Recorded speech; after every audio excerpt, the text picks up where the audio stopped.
In a continuation of a story that really took over a lot of the corporate world, or at least the news cycle in the business sector last week, the Better.co CEO has decided to take time off effective immediately. And the message came from the board of directors, and it basically signals to the marketplace a few different things. One, I think in polling a few different leaders that I have in my network, this signals to the market that the CEO has really made a mistake.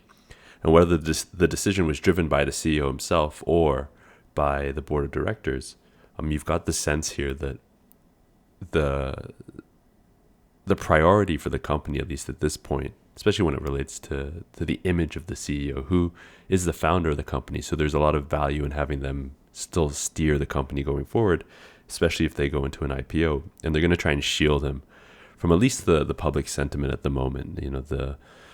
A lot of the negativity around the layoffs was, one, driven by, of course, the nature of doing a 900-person layoff over Zoom in one fell swoop, so to speak. But a lot of it, too, is the timing. It seems, or it feeds into the corporate greed narrative that the company is planning its IPO in the near future, and right before the holiday season, the CEO goes and lays off 900 people in quite a cutthroat kind of way, and so there's, at least in the business sector and in a lot of the corporate news cycle, you've got a lot of negative sentiment around the CEO. It's interesting to think about too, though, that where publicity, and it really doesn't matter what kind of publicity for the most part. I mean, there's some kinds of publicity that really do harm an image of a company on the sales side. I feel like a lot of the just by a function of Better.com being in the press a lot, you're probably going to see top line growth as a function of this news cycle. But what happens is that there's a really detrimental part or detrimental impact to the employer brand of the company. And that's something that we'll address in future episodes, where I'll run through perhaps how the CEO could have done the announcement better from an employer brand standpoint. But for the purposes of this recording, we'll just be looking at a few ways that we can go from a reactive response to looking at the actions of the CEO here, and make it a bit more prescriptive, what they can do to help the employer brand. But before we do that, another important thing to note is that in addition to taking time off, effective immediately, the CEO or the company itself has hired a leadership and cultural assessment. So a firm to come in and do a leadership and cultural assessment. Again, this is more signaling or positioning to the marketplace that they take this seriously. And I think this is probably more driven by the board of directors who are trying to steer the ship through what is a difficult time right now, especially in the news cycle. By doing this leadership cultural assessment, they're acknowledging that there's an issue.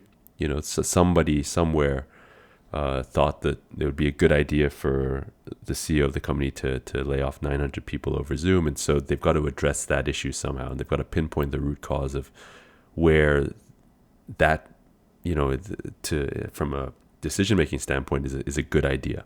Because if they can find that root cause, then they can start to address some of the probably cultural issues that are happening. I mean, in addition to the layoffs and the sentiment or the feedback that the company received doing the 900-person layoff, more news came out later about some of the language that the CEO used talking about the employees. And so you've got this cultural element here that's going to be important to address. I think another thing that's important to think about is just the nature of layoffs in general.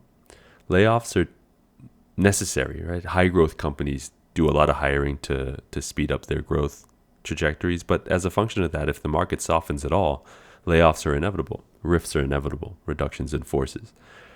And they're not an issue if you approach them in the right way.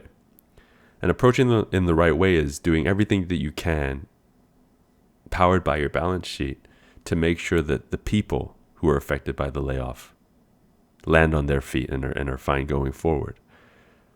One of the difficulties of this example, of the Better.com example, is that the severance package and the the health insurance and all those things that were limited in scope. I mean, yes, 900 people received continuing medical insurance. They got COBRA, for 2 months after the 4 weeks of medical insurance that they were given.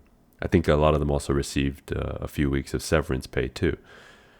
But in that moment when people are being laid off, they're thinking bigger than, oh, how am I going to pay for my medical insurance? A lot of it is, what am I going to do next, right? They've tied a lot of emotional capital into the company.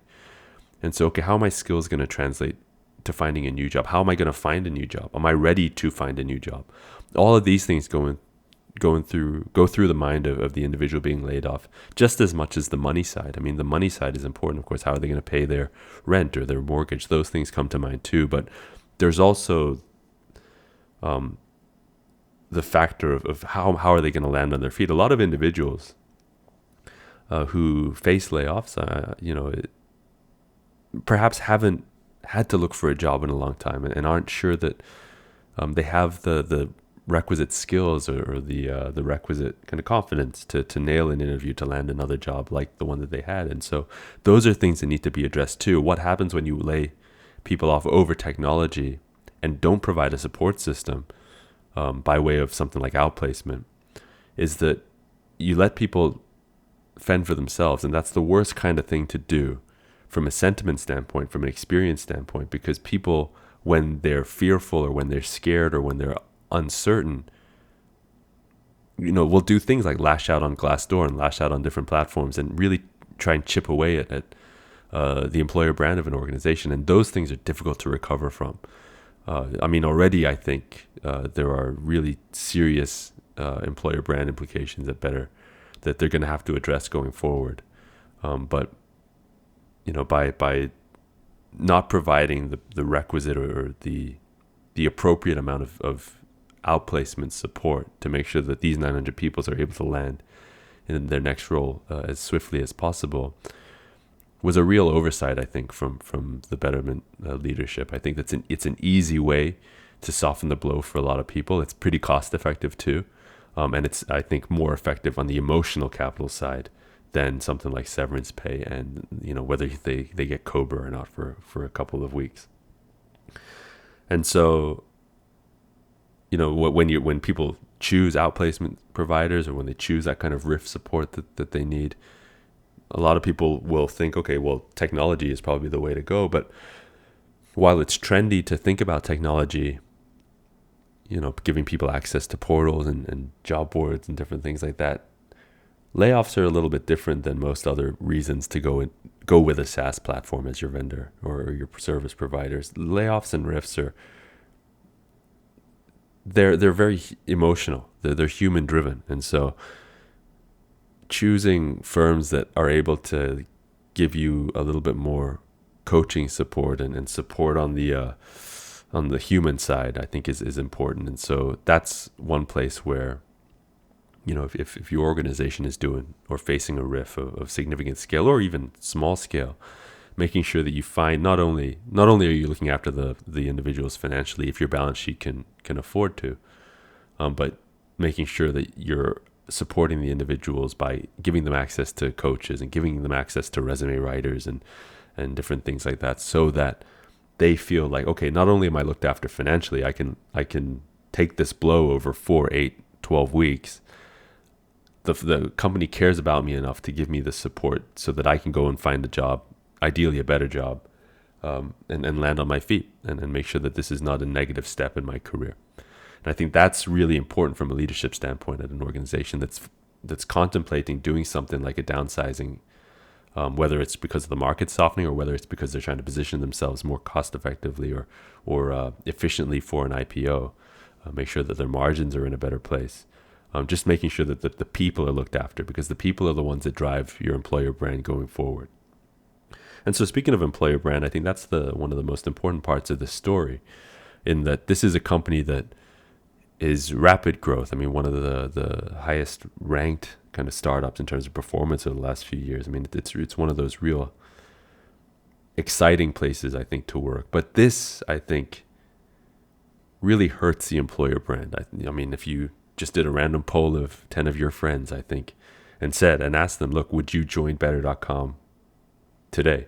Provided that they know that this story is out there and that the CEO just laid off 900 people over Zoom. I'd posit to guess that, at least half or more than half would say that they wouldn't join it, as a function of the way that the leadership handled this layoff. And because employer brands are so driven by humans and how humans feel about an organization, there's a lot of different things that the Better.com and the leadership team at Better is going to need to do and address going forward to make sure that their employer brand doesn't take the long-term hit, because I think the short-term hit is inevitable at this point. The long-term hit to where they can't find the right level of talent that they need to at a cost-effective level to make sure that they can grow into the future. And so in thinking about the story, of course, we want to go from reactive to prescriptive. What can Better.com do? Knowing what we know about employer branding at Daggerfinn and to make sure that they're set up properly. And I think the first step is to do a real current state assessment of their employer brand. So not only do they need to do this leadership and cultural assessment, which is a different thing, I think that's a little bit more signaling to the market that they care, a real in-depth and comprehensive current state analysis of their employer brand that's driven by a lot of candidate surveying, a lot of employee surveying, making sure that they really understand right now how the employees feel about the employee experience at Better.com, how candidates feel about the candidate experience at Better.com, and then their perceptions of the employee experience at Better.com, I think, are crucial before you can make any forward indicating decisions about how to position your human capital going forward. So the first step, I think, is to make sure that Better.com does a current state analysis of their employer brand, get a real understanding of what the perception is of the company as a hiring organization.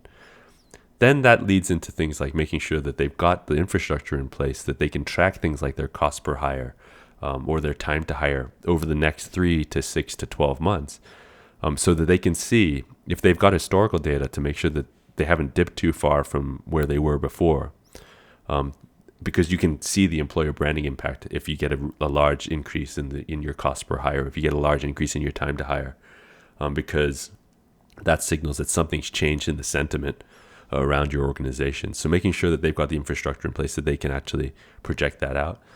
And then finally, I think it's going back to the drawing board and reassessing their employer value proposition.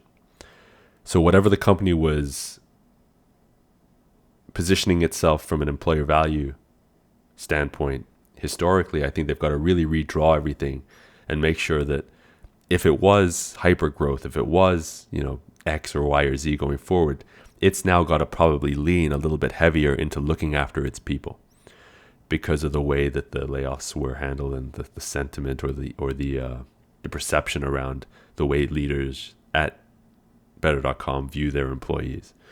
So now I think they've got to draw a big circle around making sure that their employees feel valued, making sure the employees feel like they are the center of the organization.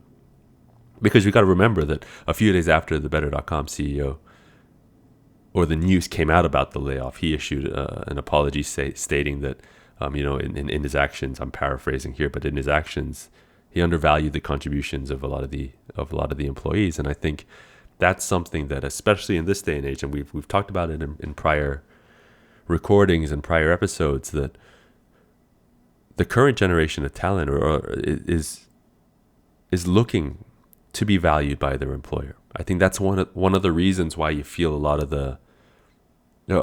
the drivers behind the labor shortage is because we've got some sort of an idea with the talent pool that corporate America doesn't care about its individuals, and I think that's not true on an aggregate basis. And Better.com has to do an incredible job, I think, of drawing up ways that it can show to its people that it is employee-centric going forward. And because, at the end of the day, that's not going to trigger too much downside on in terms of financial performance, right? If the people are happier at the organization, inevitably the customers are going to be happier because they're going to receive better service. And then, generally things go from bottom left, top right of the chart. But what might happen here, and this is something that we know happens a lot with reductions in forces is that there's a survivorship kind of attrition thing that happens where just because you lay off, X number of employees at your organization doesn't mean that that's the end of the story. Typically, you have individuals that will leave over the next 12 months because of the layoff. Even though they weren't directly affected, there's something that happens psychologically within an organization, whether that's around safety or culture or leadership, to where people start to lose a little bit of trust.